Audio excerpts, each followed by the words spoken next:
स्वागत करतो।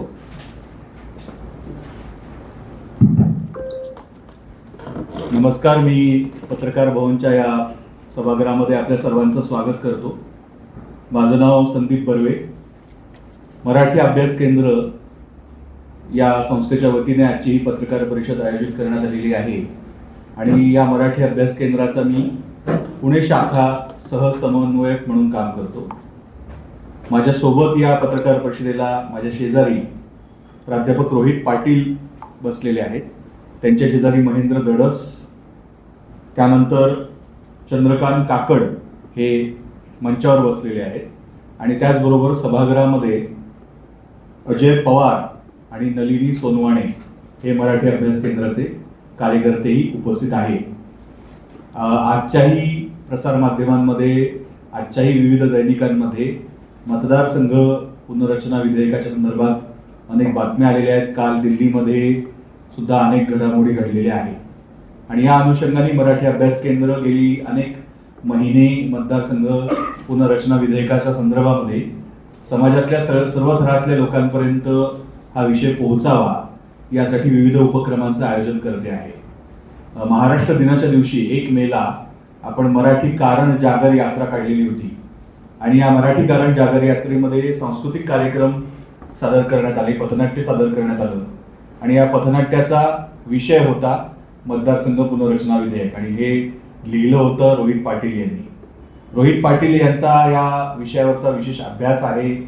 विविध यूट्यूब चॅनल्सवर, दैनिकांमध्ये त्यांचे लेख प्रकाशित झालेले आहेत, मुलाखती त्यांच्या प्रकाशित झालेल्या आहेत आणि आम्ही मराठी अभ्यास केंद्राच्या वतीने जो एक अभ्यास गट स्थापन केला, जो प्रामुख्याने या विषयाचा अभ्यास करून लोकांपर्यंत भूमिका पोहोचवेल, त्याचा प्रमुख हे रोहित पाटील आमचे राहिलेले आहेत आणि सातत्याने ते या विषयावर बोलत आहेत आणि आता ज्या सगळ्या घडामोडी घडत आहेत त्या अनुषंगाने त्यांची भूमिका मांडणार आहेत।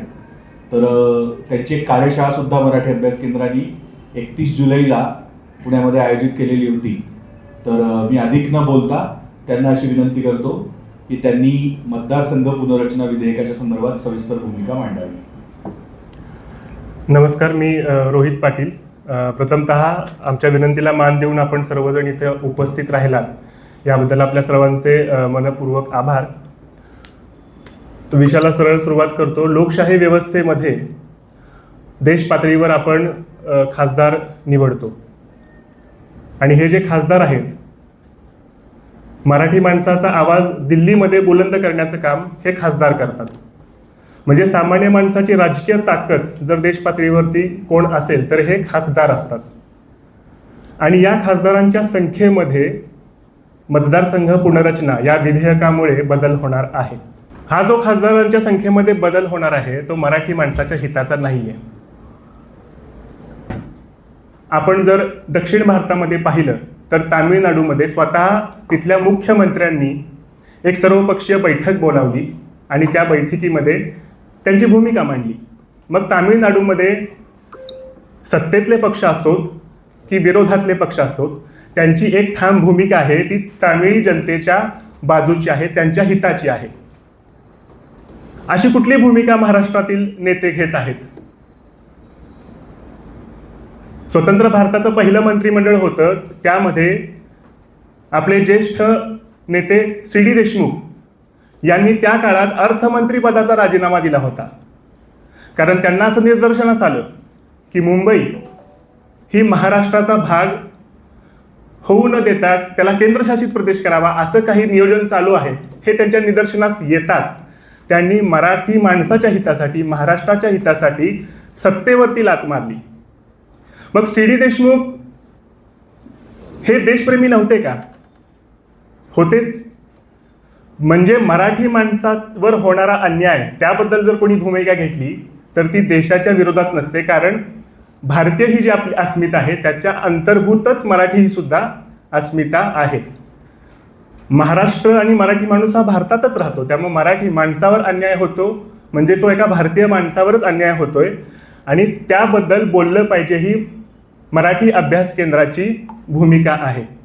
तर असा कुठला खासदार आज आहे का महाराष्ट्रामध्ये 48 खासदारांमध्ये की जो सी.डी. देशमुखांसारखी भूमिका घेऊन सत्तेवरती लाथ मारेल? बरं, सत्तेमध्ये बसलेला खासदार राहू दे, विरोधी पक्ष जे आहेत महाराष्ट्रातले त्यांचे जे खासदार आहेत त्यांची काय भूमिका आहे? वंदनीय बाळासाहेब ठाकरे यांनी मराठी माणसासाठी शिवसेनेची स्थापना केली. आज त्या एका शिवसेनेचे नेतृत्व करणारे माननीय एकनाथजी शिंदे साहेब, त्यांची आणि त्यांच्या पक्षाची याविषयी काय भूमिका आहे? आदरणीय ज्येष्ठ नेते शरद पवार साहेब, ज्यांचं आजही दिल्लीमधील वजन भक्कम आहे, आज त्यांच्या नेतृत्वाखालील राष्ट्रवादी काँग्रेस पक्ष, त्यांचं याबद्दलचं मत, भूमिका काय आहे याकडे सर्व मराठी जनांचं लक्ष आहे. हे विधेयक ज्यावेळेला लोकसभेत येईल त्यावेळेला हे पक्ष कोणाच्या बाजूने मतदान करणार? महाराष्ट्राच्या विरोधात, मराठी माणसाच्या विरोधात की मराठी माणसाच्या बाजूने, याची नोंद इतिहास घेणार आहे, हे लक्षात आपण ठेवलं पाहिजे. आता इथे बेसिक गोष्ट बघा की महाराष्ट्राने चांगलं काम केलं, महाराष्ट्राने लोकसंख्या नियंत्रणात ठेवली. आता महाराष्ट्राने राष्ट्रीय धोरण जे होतं लोकसंख्या नियंत्रणाचं ते यशस्वीपणे राबवलं, म्हणून तुम्ही महाराष्ट्राला त्याची शिक्षा देणार आहात का? की तुमची राजकीय ताकद, जे खासदार आहेत ते तुलनेने कमी वाढतील? मग याचा संदेश काय जातोय याचाही विचार केला पाहिजे. म्हणजे आपण बातम्यांमध्ये वाचला असेल, आंध्र प्रदेशचे जे मुख्यमंत्री आहेत त्यांनी तिथं नियम बदलला की स्थानिक स्वराज्य संस्थेमध्ये 2 मुलं जर असतील, त्याच्यावरती मुलं असतील तर आपण निवडणुकीला उभं राहू देत नाही. त्यांनी तो नियम बदलला, कारण ते म्हणायला लागले की आता लोकसंख्या नियंत्रणात करून उपयोग होत नाहीये, त्याची शिक्षा दिली जाते आम्हाला. तामिळनाडूचे आधीचे मुख्यमंत्री स्टॅलिन सुद्धा म्हणाले एकदा की आता 16 मुलं जन्माला घालायला सुद्धा हरकत नाही, कारण की जर तुम्ही चांगलं काम करून त्याची शिक्षा देणार असाल तर मग ही जी राष्ट्रीय धोरणं आपण ठरवतो ती प्रामाणिकपणे राबवायची का? आणि आपल्या सगळ्यांना माहित आहे की लोकसंख्येचा थेट संबंध हा गरिबीशी असतो. आजही भारत कुपोषणामध्ये काय त्याची अवस्था आहे हे आपण पाहतोय. म्हणजे लोकसंख्या नियंत्रण करणं हे महत्त्वाचं आहे. बरं, ज्यांनी केलं मराठी माणसांनी, दक्षिण भारतातल्या माणसांनी, तर त्यांना तुम्ही शिक्षा देताय त्यांची राजकीय ताकद कमी करून. बरं, खासदार वाढवायचे, मुळात हा प्रश्न विचारला पाहिजे, आपण खासदार संख्या का वाढवत आहोत? त्याची गरज आहे का?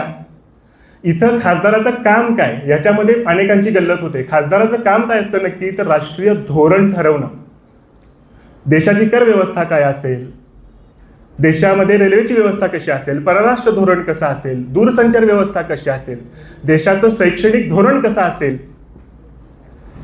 ही कामं खासदाराची असतात. केंद्र सरकारवर अंकुश ठेवण्याचं काम खासदाराचं असतं. अशा वेळी जर एखादा खासदार निर्णय घेतो, आपण काय म्हणतोय, लोकसंख्या वाढली म्हणून खासदारांची संख्या वाढवा. समजा एका खासदाराच्या मतदारसंघात 17 लाख लोक असतील, 25 लाख लोक असतील. आता आपण मग खासदार वाढवले तर ती संख्या कमी होईल, जास्त होईल, 5-10 लाखाने. पण प्रत्येक माणसाला जाऊन खासदार भेटत असतो का? हे राष्ट्रीय धोरण ठरवताना नसतो भेटत.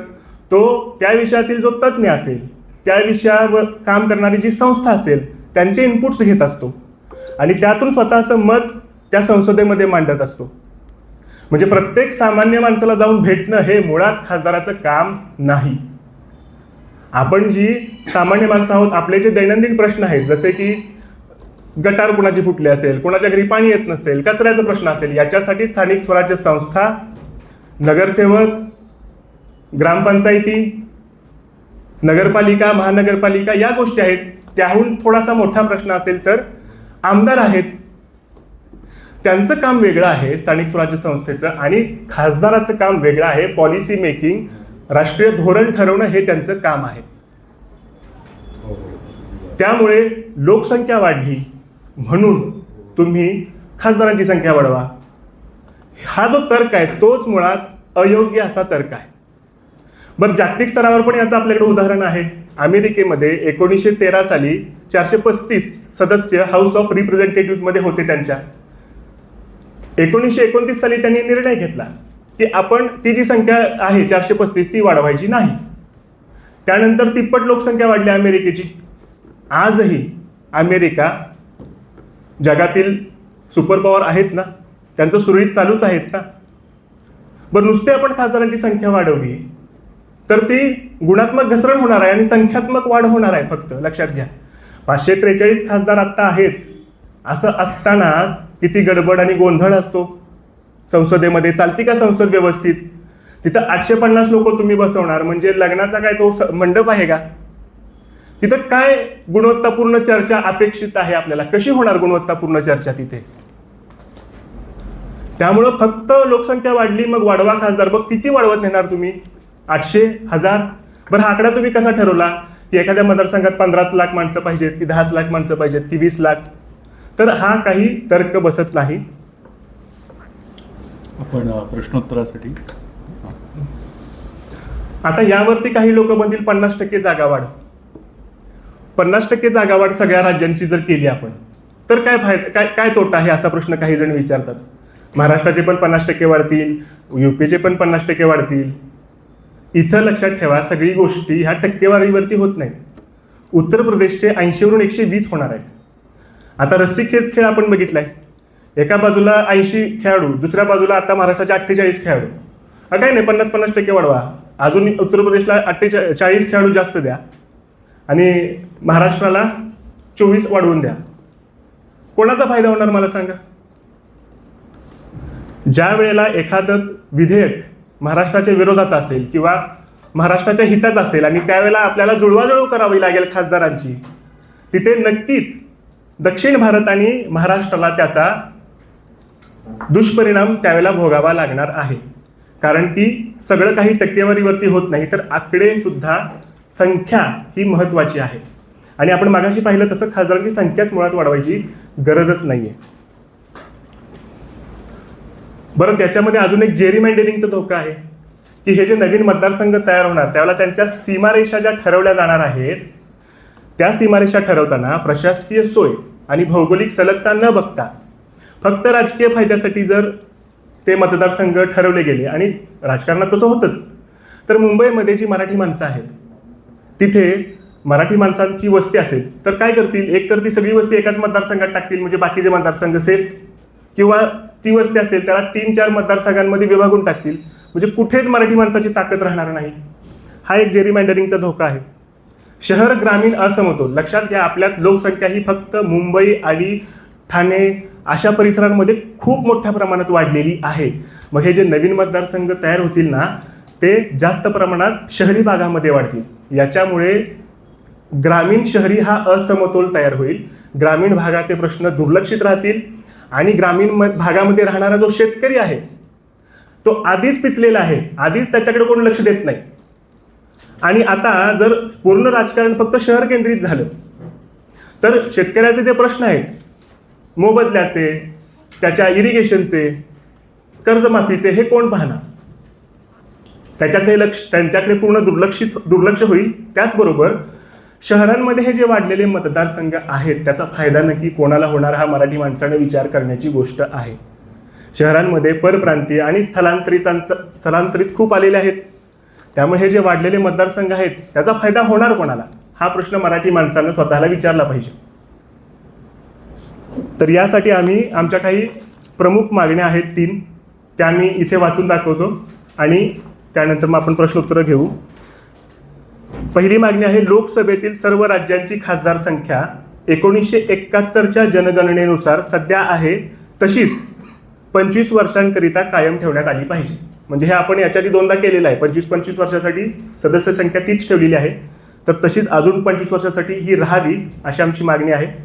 त्यानंतर परिसीमन आयोगाला अनिर्बंध अधिकार न देता अंतिम निर्णय घेण्याचा अधिकार संसदेकडेच असला पाहिजे. कारण परिसीमन जो आयोग आहे त्याने जर एखादा निर्णय घेतला तर हायकोर्ट, सुप्रीम कोर्टामध्ये सुद्धा त्याविरुद्ध अपील करता येत नाही असा आजचा कायदा आहे. आणि मग इथे जेरीमँडरिंग मागाशी जो म्हटलं त्याचा खूप धोका आहे, तर त्यासाठी संसदेकडे याचे अधिकार काही असले पाहिजेत. आणि विधेयकाचा जो नवीन मसुदा आहे, कुठे आहे मसुदा, तो जनतेसमोर खुला करून त्यावर सार्वजनिक चर्चा व्हावी आणि सर्व भाषिक राज्यांशी चर्चा करून सर्वसंमतीने लोकशाही मार्गाने हा निर्णय घेण्यात यावा. म्हणजे आपण फक्त बातम्यांमध्ये वाचतोय की बिल येणार, पण आपल्या हातात कुठं आहे मसुदा, कुठं आहे? मग लोकशाहीमध्ये सर्व काही उघडपणे झालं पाहिजे, सामान्य माणसांच्या हातात हा मसुदा असला पाहिजे. तर ही आमची तिसरी मागणी आहे. तर प्रश्न काही असतील तर आपण ते घेऊया. धन्यवाद.